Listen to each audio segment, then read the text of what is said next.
কুষ্টি, কুষ্টির যখন ইচ্ছে তখন মেয়ে রাজস্থানে যাবে। তিনি নিছক কৌতুকাভিনেতা নন, সন্তোষ দত্ত তার চেয়ে আরো অনেক বেশি কিছু। তাকে ছাড়া কুপিকাইন পাখাবাইন, সোনার কেল্লা কিংবা হীরক রাজার দেশের মতো আরো অনেক ছবির কথা ভাবাই যায় না। মানুষটি ছিলেন নিতান্ত সাদাসিধে, সহজ সরল জীবনযাপন পছন্দ করতেন। সাজ পোশাকেও কোনো বাহুল্য ছিল না কোনোদিন। যখন সবাই তাকে অভিনেতা হিসেবে চিনে ফেলেছেন, তখনও বাসে ট্রামে যাতায়াত করতেন। আপনার স্বপ্ন এখন কি বলছে?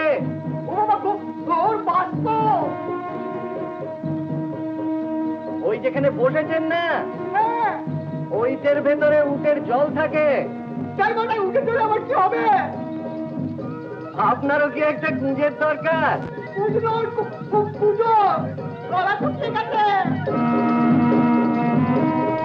স্বভাবতই ওনাকে দেখা মাত্রই ফিসফাস শুরু হয়ে যেত। কেউ হয়তো কোনো মন্তব্য ছড়ে দিতেন, কিন্তু তিনি থাকতেন নির্বিকার। অনেক পরে খানিকটা কলিগদের জোরাজুরিতেই গাড়ি কিনতে বাধ্য হয়েছিলেন।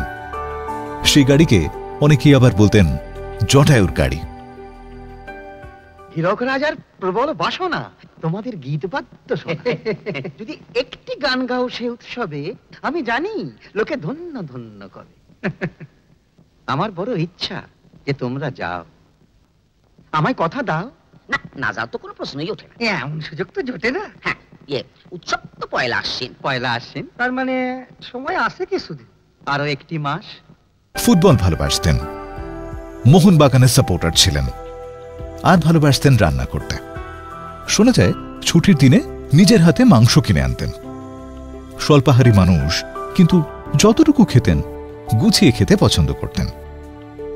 অভিনয়ের শখ ছোটবেলা থেকেই ছিল।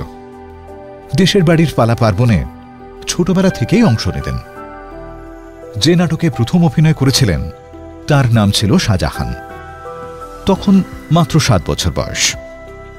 পরে একসময় আনন্দম নামে একটি নাট্য সংস্থাও তৈরি করেছিলেন। আরো পরে এর নাম বদলে হয়েছিল রূপকার।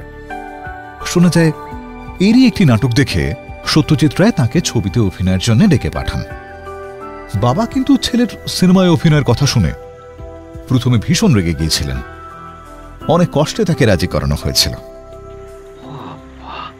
বলেন কি? আপনাকে তো কাল্টিভেট করতে হচ্ছে মোর রাই। অনেক লোমহর্ষক অভিজ্ঞতা রয়েছে নিশ্চয়ই আপনার। হ্যাঁ, শুধু ক্যানিবালের হাঁড়িতে সেদ্ধটাই হয়নি, আর সবই হয়েছে। সন্তোষ দত্ত একটানা অনেকগুলো বছর ব্যাংকে চাকরি করেছিলেন একসময়। শেষে ওড়িশায় বদলির কথা শুনে চাকরি ছেড়ে দেন। চাকরি করার মাঝে যে আইন নিয়ে পড়াশোনা করতেন, চাকরি ছাড়ার পর সেই আইন নিয়ে পড়াশোনাটা কাজে রেখে গেল। চলে এলেন আইনি পেশায়। এই সময়টা ওনার পক্ষে বেশ একটা কঠিন সময় ছিল। প্রচন্ড পরিশ্রম করতে হতো। শুটিং সেরে রাত করে বাড়ি ফেরার পর আরো অনেক গভীর রাত পর্যন্ত জেগে কাজ করে আবার সকালবেলা কোর্টে যেতে হতো।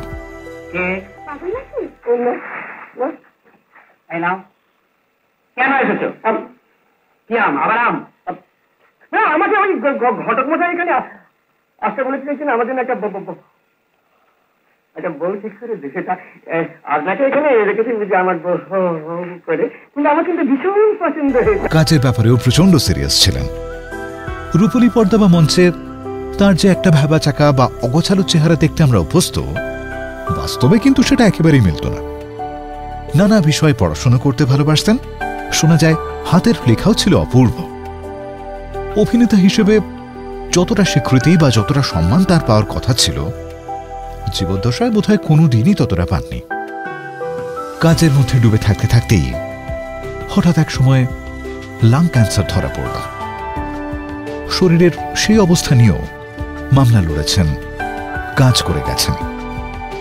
মৃত্যুর কয়েকদিন আগে শেষ মামলাটির রায় বেরিয়েছিল। বহুদিন ধরে বহু কষ্টে বহু পরিশ্রমে করা সেই মামলাটিও জিতেছিলেন তিনি। 1988 সালে পৃথিবী থেকে বিদায়। কিন্তু তিনি আমাদের চিরকালের জটায়ু, কিংবা অলৌকিক হাল্লার শুন্ডি দেশের রাজা, এবং তারও চেয়ে বেশি আরো অনেক কিছু। তাকে ভুলে কার সাধ্য?